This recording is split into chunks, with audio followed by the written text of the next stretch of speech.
తీరాన తుఫాన్. రామయ్య కుటుంబం ఒక చిన్న గ్రామంలో సముద్ర తీరాన ఉండేది.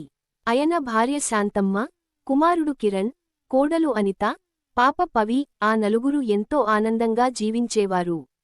వారి ఇల్లు సముద్రానికి బహు దగ్గర. ప్రతి సాయంత్రం పవి తండ్రితో ఒడ్డుమీద కూర్చుని అలలు చూడటం అతనికి చాలా ఇష్టం.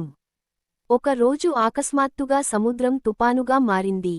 సునామీ అలలు భారీగా ఎగిసిపడ్డాయి. ఊహించని విధంగా ఒక్కసారిగా నీరు గ్రామం మీద దూసుకొచ్చింది. ప్రజలు పరుగులు తీయడం మొదలుపెట్టారు. రామయ్య కుటుంబం ఇంటి లోపలే ఉంది. నిదానంగా నీరు ప్రవేశించింది. తల్లి, తండ్రి, కోడలు, పాప అందరూ ఒకరినొకరు పట్టుకుని బయటకు రావాలనుకున్నారు. కాని నీటి ప్రవాహం బలంగా ఉండటంతో ఒక్కొక్కరుగా అందరూ కొట్టుకుపోయారు.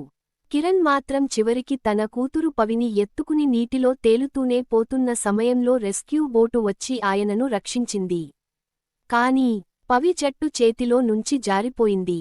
కన్నీటి మధ్య కిరణ్ కేకలు వేశాడు. కాని ఎవరూ తప్పించుకోలేకపోయారు.